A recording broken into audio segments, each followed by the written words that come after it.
if you don't know by now, Cointelegraph completely screwed over everybody that was in a short position this morning, and I want to break down exactly what happened in case you've been living under a rock for the last 6 hours and explain to you why it actually may be one of the best things that's happened to Bitcoin in a while. Quick update. About 24 to 48 hours ago, Bitcoin was trading in the 27s. Right now, Bitcoin's trading around 28.5, and nothing has really happened during that time other than a tweet that was posted by none other than Cointelegraph stating that the Bitcoin spot ETF by iShares had been approved. Now, iShares is the ETF system that BlackRock created about 25 years ago, and all of their ETFs are iShares. So this report was essentially Cointelegraph reporting that BlackRock had gone ahead and gotten approval from the Securities and Exchange Commission for a new ETF. That later came out about half an hour later that wasn't true. 30 minutes later, Cointelegraph updated the tweet and added the exact phrasing, comma, reportedly, to the end of the statement, the iShares Bitcoin spot ETF had been approved. They changed it to reportedly. And later on, they deleted the tweet entirely and posted another tweet saying, essentially, we're sorry, we messed up. We're conducting an internal investigation. We'll tell you in 3 hours what happened. It is now, I don't have my watch on, it's about half past freckle right now. It's about 2:30. That was about 4 hours ago they posted that tweet. I have not seen anything from Cointelegraph, so fortunately it seems like Cointelegraph promised an answer in 3 hours and they have not given it. So that's not exactly a good look either. I'd like to know what happened, but let's break down a little bit about how this has impacted the market and how this will impact the market, because this is actually a very serious event for Bitcoin in a lot of ways.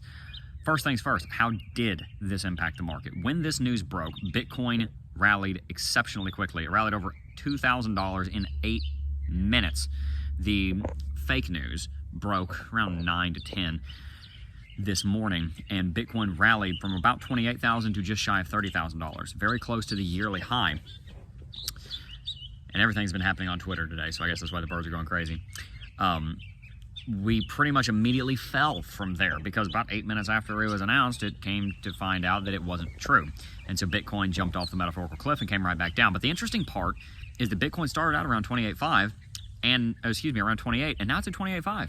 After that pump and dump, one of the biggest pump and dump scam wicks that we've seen in a very long time, Bitcoin is actually rallying. You might think, well, Jeb, wait a minute.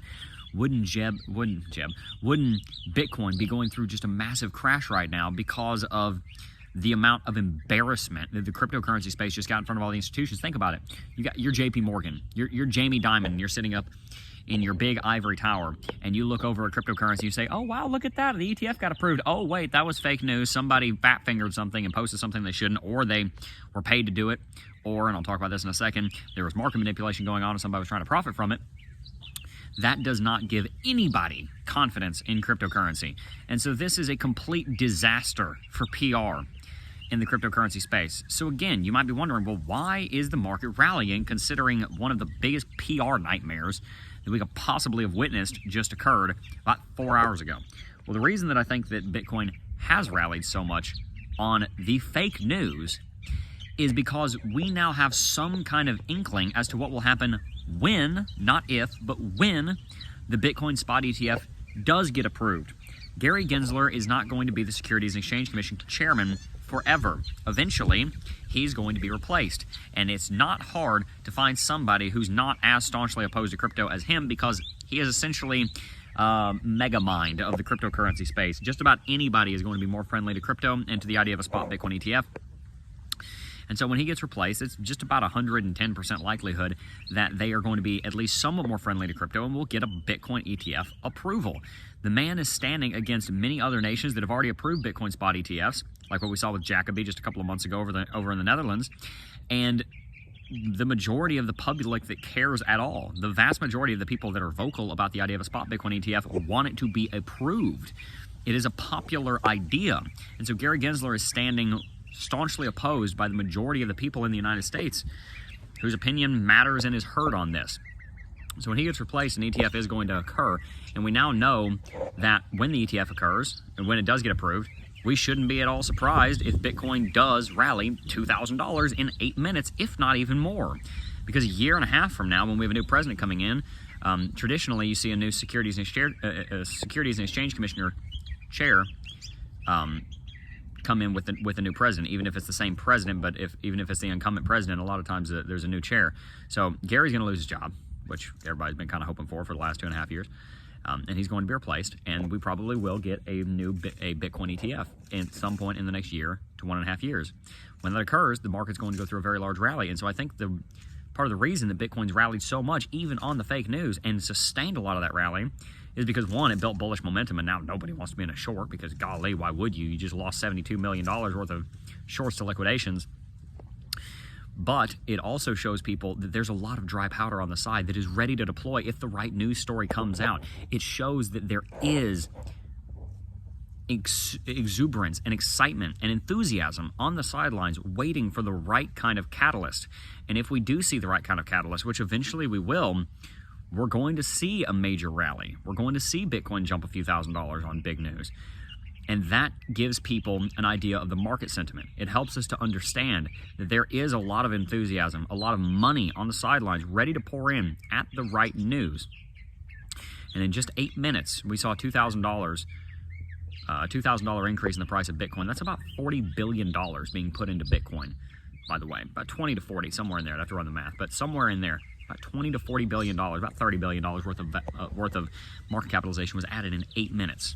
So I think the reason that Bitcoin is rallying right now is because people realize that even though we haven't had all of the enthusiasm come back from the bull market, there is a lot here. And when the right series of events line up and we are able to see those right series of events start to play out, and we see those press releases such as interest rates going down, or such as the BlackRock ETF being approved, or such as, you name it, another country adopting Bitcoin as their currency. When those things occur, we know, because we've seen it, that Bitcoin is in prime position to take full advantage of those news events. And so that benefits anybody that's holding Bitcoin, because oftentimes you're not going to have the ability to press trade right when that story comes out. You have to already have the trade preset, or you have to be in Bitcoin already to benefit from movements that happen that quickly. And that does give a degree of advantage to those that are already invested in the market. And it's for that reason that I think people are already investing in the market, even though what we saw this morning was fake news, and even though the BlackRock ETF has not yet been approved. That's been confirmed by BlackRock themselves. Now, one thing I do want to mention that I think is pretty funny is that there are reports, and I cannot verify the validity of these, but there are reports that somebody opened a long position with $50,000 on 50x leverage at 27.8 and closed it at 30,200 and made $2.2 million in profit. And the report is that was somebody at Cointelegraph, not necessarily Cointelegraph themselves, but somebody at Cointelegraph. Again, I don't know if that's true. I hope that it's not. But if it turns out to be, this one and done event is almost certainly going to turn into an insider trading lawsuit. And I'd be very interested to see what happens from there. I've worked with Cointelegraph before. They've always been very kind to me. I don't have anything against them. Obviously, this was a botched job. I think they'd say that too. But I do hope that we can move forward and do better as an industry. And so I wish the best for Cointelegraph, and obviously this is a hurricane going through their offices right now. But let's just keep it respectful at the same time, guys, because we've all made mistakes. But golly, that's a big one. And yeah, there probably will be consequences, and there probably should be.